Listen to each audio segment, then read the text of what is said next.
What we're going to be doing today, like I said, is some dry washing, and for the most part it is really hard work. As you can see, I moved a lot of dirt in here. Me and a pal of mine worked for a couple months, and super hard work. Sometimes it pays off really good in gold, sometimes it doesn't. Luckily my claim has some pretty good gold on it, so we got quite a bit of gold. And now that the season is kind of winding down, I'm working just about every day, getting as much gold as I can. The reason why I'm doing this video today, or one of the reasons, is basically to introduce a new partner. It's actually a lifelong partner. It's not a type of partner that you would probably enjoy having, but it's one that I have. And I have the lifelong partner of Parkinson's disease. It was diagnosed a little over 2 years ago, during a time in my life where I just had other problems that had to be taken care of. And to be honest with you, I just didn't believe the doctor. I let it go.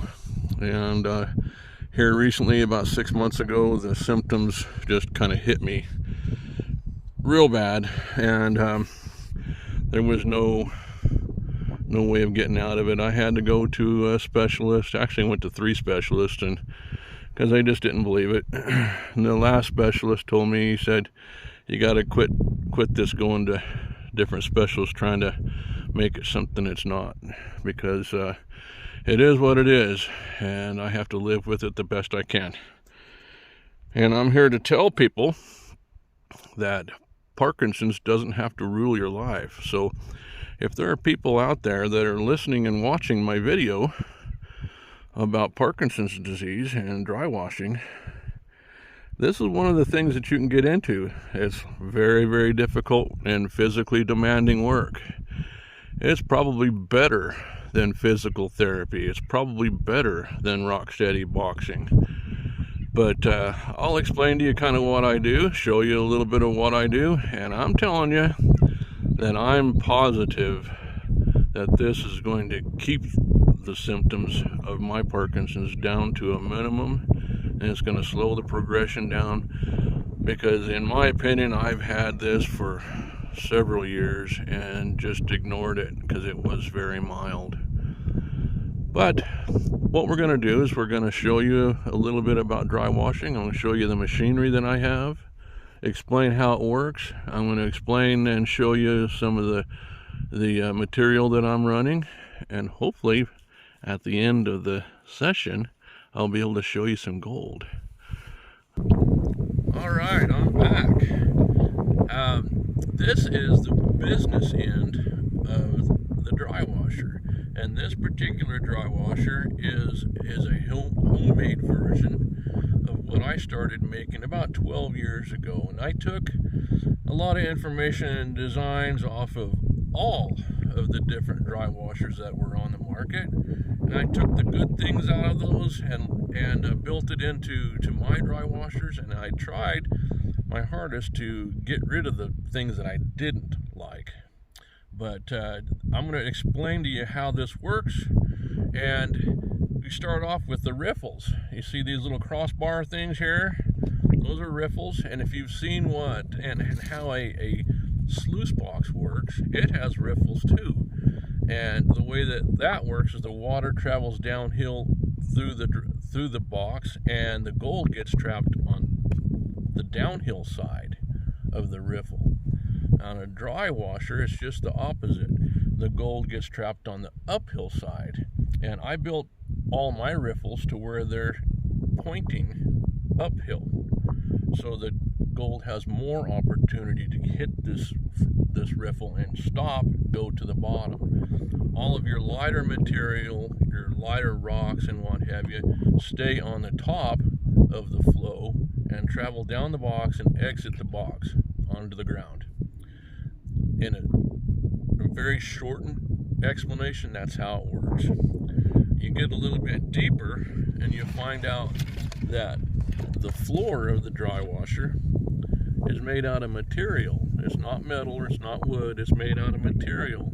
And it's material that you can actually blow through it pretty easily. And what that means is you put air inside the box part, this whole box, and the air travels through that material. And what that does is it aids in getting rid of the dry dust, the dry dirt, and the lighter rocks, and pushes them along to exit the box. I'm going to take this apart real quick, so bear with me. And you have basically two parts of the box. Here you can see you can probably see through the material part. This is what makes the thing run. This is what makes it all work. And you've got a little fan looking thing right here, and it has an offset bar with a counterweight on it. And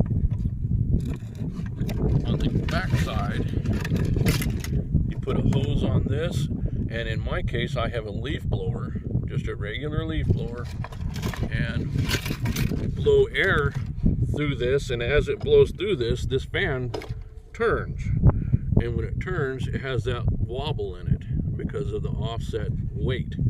That wobble, when it goes fast enough, vibrates the box. I mean, it vibrates it pretty good. And you'll see a little bit later when we have it running.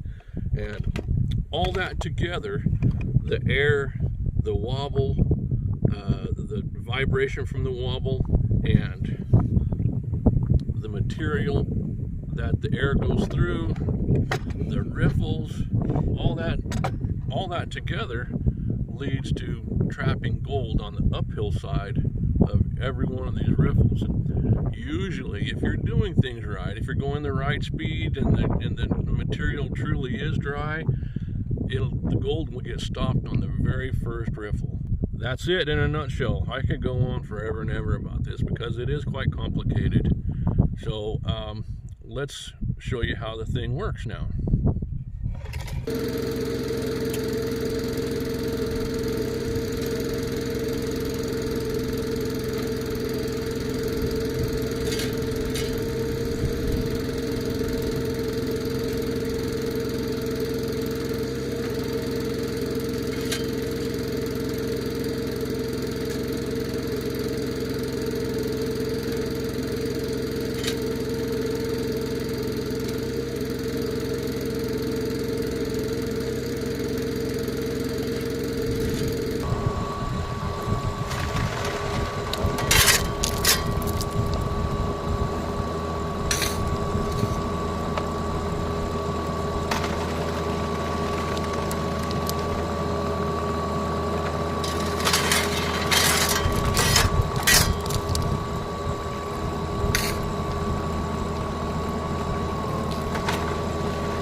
This is the hard work that I was talking about. This is the physical therapy that I do for Parkinson's disease, and it helps. And like I said before on the video, if you've got Parkinson's disease, it doesn't matter when you were diagnosed, whether it was 2 years ago, or if it was diagnosed 6 months ago, or what. You need to get some form of exercise every single day. You can't go without a day and sit on the couch and watch TV. You can't do it. Once you do that, it catches up to you, and you won't be able to get out of bed very well in the mornings. You shake a lot more, and this is my findings, and it's just much more difficult to live with. But if you work every single day, find what you like and work at it every single day, you can live with Parkinson's, and it doesn't have to rule your life. This is what I'm doing. I've got an overburden layer right here of the topsoil, and it's starts about right here and goes to about right here. It's worthless. There's no gold in it. What has gold is down here. It's a layer about that thick, and it's a reddish brown layer. It has little tiny gravels. They're angular. They're not like pea gravels where they're rounded. They're angular, and it's mixed in with bigger rocks and boulders, and that's what carries the gold on this particular claim at this site. So I'm not really stressing putting this through the dry washer, but I am putting all of this through the dry washer, and I'm trying my hardest to break up all the clods, because you don't, if you run a whole bunch of clods, you're probably missing a whole bunch of gold too. So that's kind of what I'm doing. And as you can see, this is a long and drawn out process, and it has a lot of rocks in it. And this is the type of rocks that I'm talking about.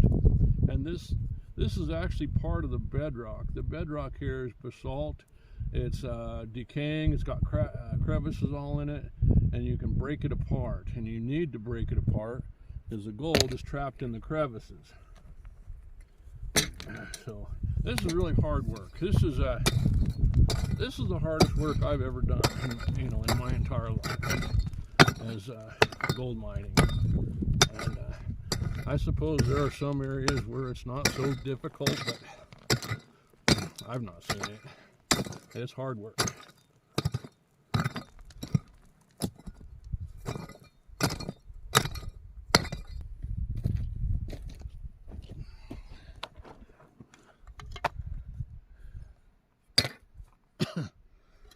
Oh, and in addition to running this material through a dry washer, I run my little Gold Monster 1000 over the top of this, and if you remember and recall, I shortened mine up to where it's only this long, and there's 2 or 3 more sections that I took out, and I did that on purpose just so I can put it in my backpack, and it's so easy to use in the trench and in the hole.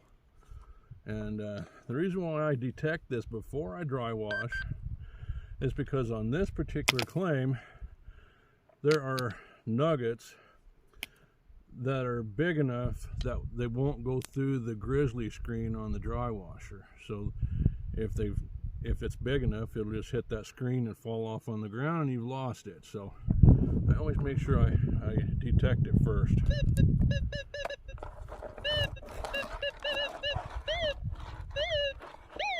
And remember what I said about hot rocks?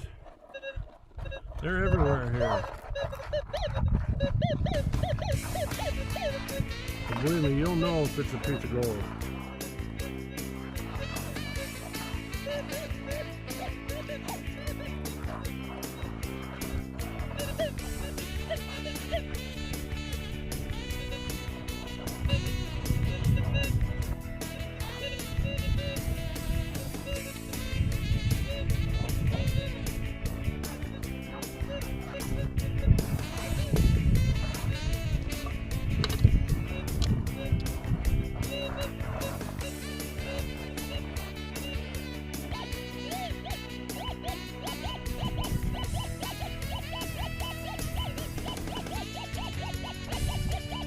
That might be a piece of gold.